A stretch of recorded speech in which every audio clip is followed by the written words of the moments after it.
दोस्तों नमस्कार। संस्कृत की कक्षा आगे बढ़ने जा रही है।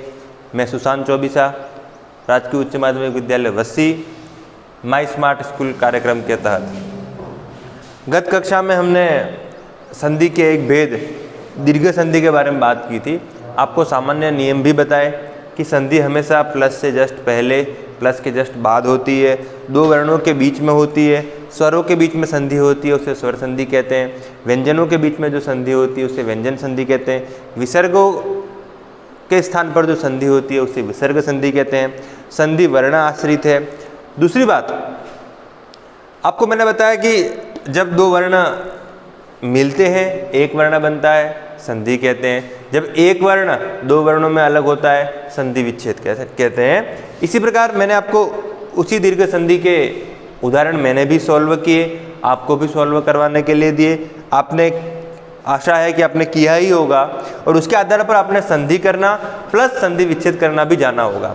आज एक नई संधि लेते हैं। अब तो आपके लिए बहुत सरल होगा क्योंकि आपको बेसिक फंडामेंटल ज्ञान प्राप्त हो चुका है कि कैसे संधि करनी है, कैसे संधि विच्छेद करना है। नई संधि के बारे में बात करते हैं। ये भी स्वर संधि का ही भेद है।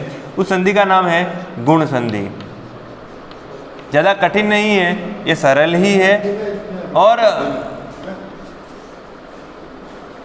इस संधि में ही आप देखिए, ये प्लस एक वर्ण इधर होगा, एक वर्ण इधर होगा, दोनों के स्थान पर एक वर्ण होगा। जैसे ये अ, मैंने आपको बताया अ और आ में कोई भेद नहीं है ह्रस्व और दीर्घ के अलावा।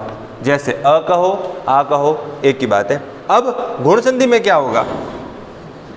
ई या दीर्घ ई। जब अ के बाद अ या आ एक ही बात है। जब अ के बाद ई होगा तो इसके स्थान पर गुण संधि में ए होगा। इसी प्रकार जब अ या आ के बाद ऊ होगा, चाहे ह्रस्व ऊ हो चाहे दीर्घ ऊ हो, तो गुण संधि में ओ होगा। इसी प्रकार ये दो मोस्ट इंपॉर्टेंट है। ये दो ही दैनंदिन जीवन में देखने को मिलते हैं, ए और ओ। लेकिन ऐसा भी उदाहरण देखने को मिलता है कहीं कहीं रेयर केसेस में कि जब अ और आ के बाद री हो अथवा दीर्घ री हो तो उसके स्थान पर अर ऐसा गुण होता है। वस्तुतः गुण अ ही होता है, लेकिन री के आधार पर र का आश्रय होता है। आपके स्कूली जीवन के लिए इतना ही सीखना पर्याप्त है। अथवा ऐसा भी समझ लीजिए, आप तो सामान्यतः ऐसा ही समझ लीजिए कि अ के बाद री होगा तो अर ऐसा ही गुण होगा। अभ्यास होता जाएगा, आपको ज्ञान की सुदृढ़ता आगे मालूम होती जाएगी। इसी प्रकार अ और आ के बाद जब री होगा, और री हमेशा ह्रस्व ही होता है, ऐसा रूप री का डबल रिकार वाला नहीं आएगा, तो उसके स्थान पर अल ऐसा गुण होता है। ए जब अ के बाद ई हो, ए अ के बाद ऊ हो, ओ अ के बाद री हो, अर अ के बाद री हो, अल। ये चारों वर्ण गुण संधि में आएंगे। बहुत सरलतम प्लस पूर्व पद का अंतिम वर्ण, पूर्व पद का उत्तर पद का प्रथम वर्ण, प्लस पूर्व पद का अंतिम वर्ण, उत्तर पद का प्रथम वर्ण, प्लस पूर्व पद का अंतिम वर्ण, उत्तर पद का प्रथम वर्ण, प्लस पूर्व पद का अंतिम वर्ण, उत्तर पद का प्रथम वर्ण। जैसे बहुत सरल, राम धन ईशः। ठीक है, देखिए आप, ये पूर्व पद है।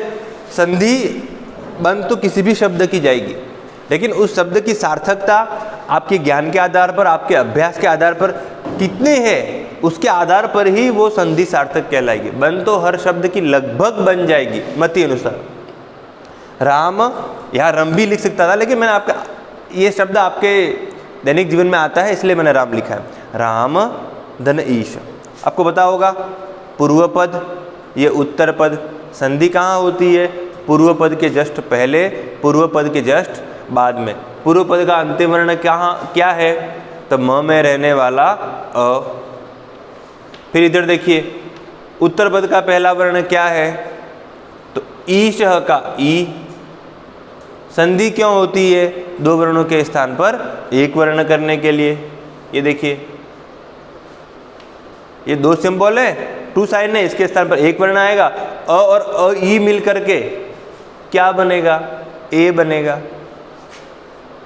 अब देखिए यहाँ पर दीर्घ संधि नहीं हो पाएगी, क्योंकि मैंने आपको बताया है दीर्घ संधि वहाँ ही होगी जहाँ दोनों वर्ण समान हो। दोनों वर्ण समान नहीं है, अ अलग है, ई अलग है, अ और आ होते तो दीर्घ संधि होता ही, क्योंकि दोनों वर्ण समान है, सवर्ण स्थान पर ही दीर्घ संधि होगी। ये इनके अपने पहचान के लक्षण भी है। लेकिन अ और ई है, गुण संधि होगी, और ई के स्थान पर ए होगा। आपने ए कर दिया है। अब आप जो बचा, जहाँ बचा, जैसे बचा वैसे लिखिए। आपने यहाँ से अ निकाल दिया, म आधा बचा, पहले लिखिए, पहले वाले को पहले लिखिए, बाद वाले को बाद लिखिए। कॉन्फिडेंस बिल्ड करना है तो बाद वाले को पहले लिखिए, क्योंकि एक ही अक्षर है। आपने ई निकाल दिया, शह ऐसा लिख लो। और अब आपने यहाँ से अ निकाल दिया है, म आधा बचा, क्योंकि कोई भी व्यंजन तभी पूरा होगा जब उसमें स्वर मिलेगा। स्वर निकाल दिया है तो व्यंजन आधा बचेगा, तो राम ऐसा बचेगा।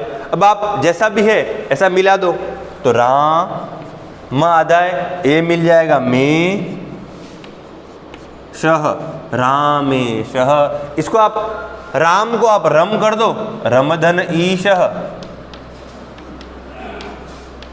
तो जनरली जिसको आप जानते ही हैं, आप में से कुछ होंगे भी, इसको आप मिलाएंगे तो क्या रूप बनेगा, ये पूर्व पद, ये उत्तर पद। ये पूर्व पद का अंतिम वर्ण क्या होगा, म में रहने वाला अ। उत्तर पद का पहला वर्ण क्या होगा, ई। दो वर्ण हैं, दोनों वर्णों के स्थान पर एक वर्ण होगा, क्योंकि संधि होती ही इसीलिए दो वर्णों के स्थान पर एक वर्ण करने के लिए। अ और ई क्या होगा, यहाँ लिखा हुआ है, अ और ई क्या होगा, ए होगा। क्या बचा, कॉन्फिडेंस बिल्ड कीजिए, पीछे वाला पहले लिखिए, शह ऐसा लिख लीजिए। अब रम में म का अ यहाँ आ गया, म आधा हो गया, क्या बचा, रम। अब देखो आपके किसी भाई का नाम आएगा, अब मिला लीजिए, क्या बनेगा, रमेशः। इसमें और इसमें कोई भेद नहीं है, ये तो केवल आपके अपने परिचितता को आगे बढ़ाने के लिए कि यहाँ रामेश कैसे, यहाँ रमेश कैसे, दोनों में कोई अंतर नहीं। मैंने यहाँ राम पहले इसलिए लिखा क्योंकि ये परिचित है, फिर मैंने आपको ये क्यों लिखा, क्योंकि फिर ये परिचित है आपके लिए। अब दूसरा देखिए, जैसे ये ई का हो गया, ऊ का ले लेते हैं। जैसे बहुत सरल, आप जानते ही हैं,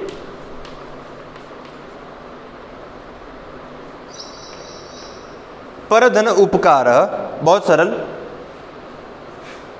ये पूर्व पद, ये उत्तर पद। पूर्व पद का अंतिम वर्ण क्या है, देखिए यहाँ र में रहने वाला अ।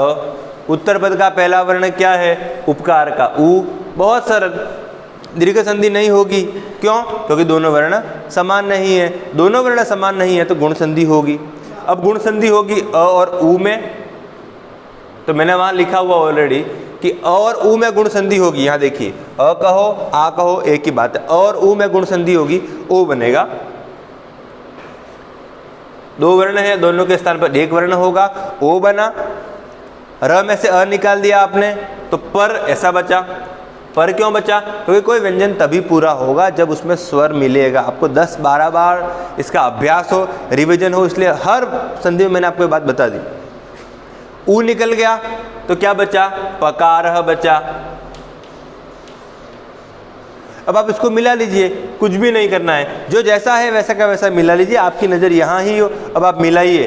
प र आधा है, ओ मिलेगा, रो प का रह परोपकारः। अब इसके दो उदाहरण आप करके लाइए, आप अपना अभ्यास कीजिए, पुस्तक में भी देखिए, तो आपको अभ्यास से ये ज्ञान और डिटरमाइंड होता जाएगा, सुदृढ़ होता जाएगा। जैसे पहले ऊ का लिखते हैं, जैसे सर्वोदयः, बहुत सरल। जैसे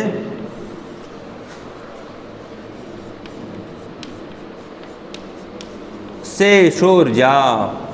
इन दोनों का आप अपने स्तर पर बनाइए, अपनी पुस्तक में भी इससे सरल सरल आपको उदाहरण मिल जाएंगे। और यहाँ देखिए, इसका बनाइए आप अपने कॉपी में, अभ्यास कीजिए।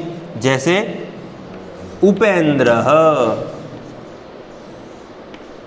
और एक तो बहुत सरल, आप सब जानते ही हैं, गणेशः अथवा गणेश, कोई भेद नहीं है, गणेश कहो गणेशः कहो कोई बात नहीं।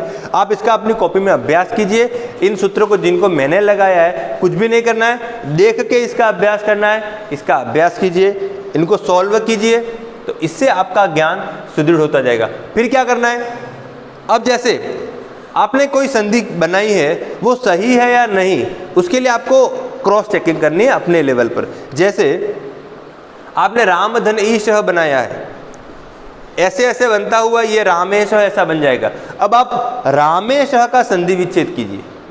जैसे यहाँ लिख देता हूँ मैं, जैसे रामेशः, हाँ गणेश कर लेते हैं, बहुत अच्छा बेटा रामकेश, इसको मैं कर देता हूँ। जैसे ये गणेशः, प्रभु है, प्रभु बेटा पाँव नीचे कर, गणेशः। अब आप इसको संधि विच्छेद कीजिए, आपका संधि विच्छेद सही है या नहीं वो आप अपने लेवल पे चेक कीजिए। जैसे आपने गणधन ईशः किया है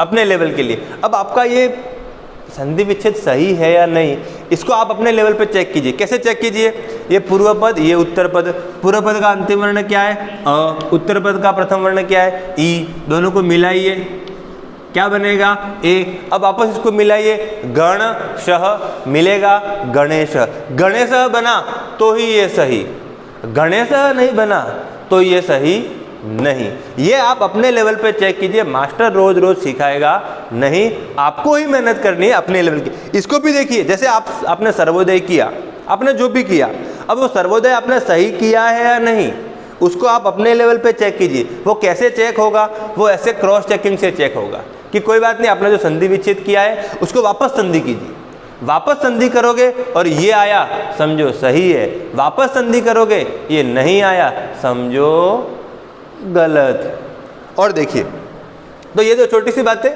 अब तो संधि का टॉपिक आपके लिए बहुत सरल हो जाएगा, क्योंकि इसका बेसिक फंडामेंटल मैंने आपको बता दिया है कैसे कैसे ये गाड़ी काम करती है। अब क्या कुछ पूछ रहे हो बेटा प्रभु? हाँ, री के बारे में अभी री का भी आपको बता देंगे रामकेश, और फिर बाद में रामकेश की भी संधि करेंगे। अब जैसे री के बारे में,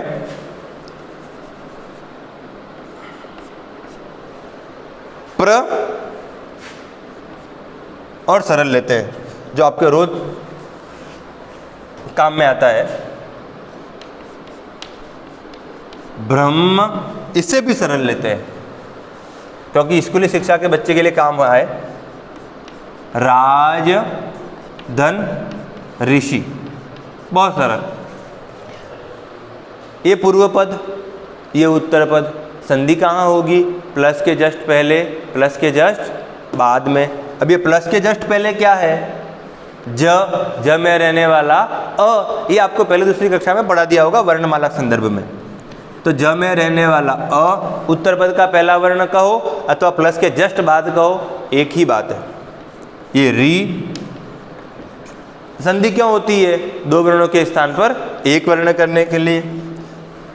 अ और री मिलकर क्या बनेंगे, ये यहाँ लिखा हुआ है अर ही क्यों बनेंगे, ये आप जब बड़ी कक्षाओं में जाएंगे तब समझ में आ जाएगा आपको, लेकिन आप यहाँ यही समझिए अ और री मिलकर अर बनते हैं।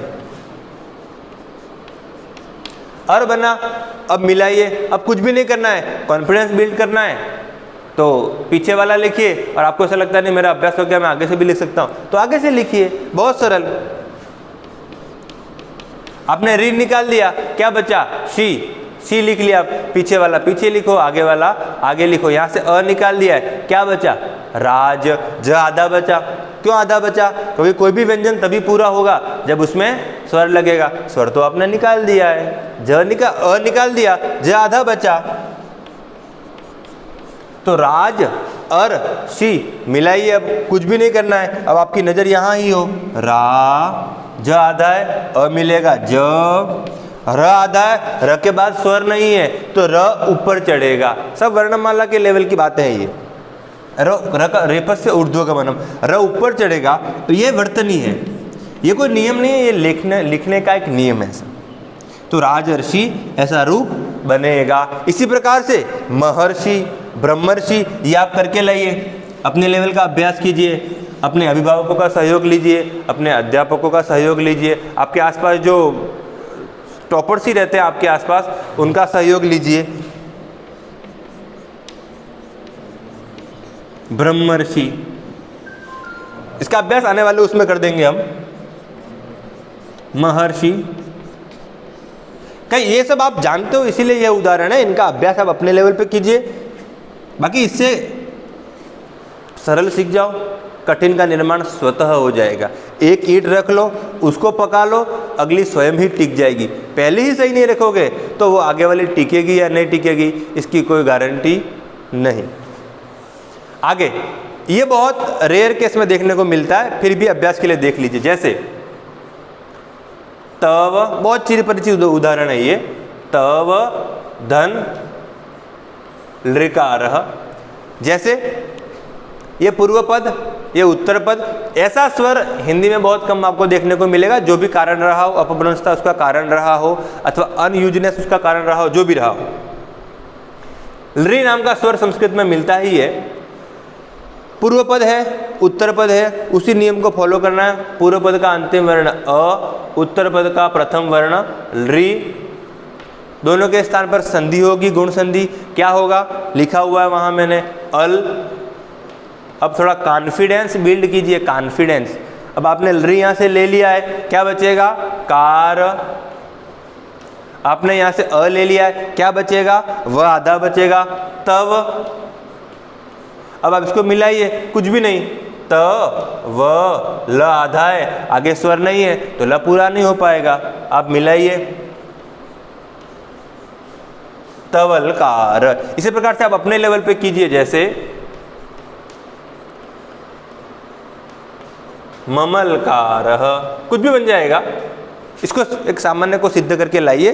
जैसे जैसे आगे करेंगे, अगली कक्षा में इन उदाहरणों की भी चर्चा करेंगे, ताकि आपने सही किया है या गलत, जिसके माध्यम से आपका ये पूरा एक टॉपिक सरल है और सरल हो जाएगा, अभ्यास बनेगा तो भाषागत ज्ञान आपका सुदृढ़ हो जाएगा। बहुत बहुत धन्यवाद। आशा है आप देखेंगे, लाइक करेंगे, सब्सक्राइब करेंगे, शेयर करेंगे। आप लाइक नहीं भी करेंगे तो भी हम पढ़ाएंगे। धन्यवाद।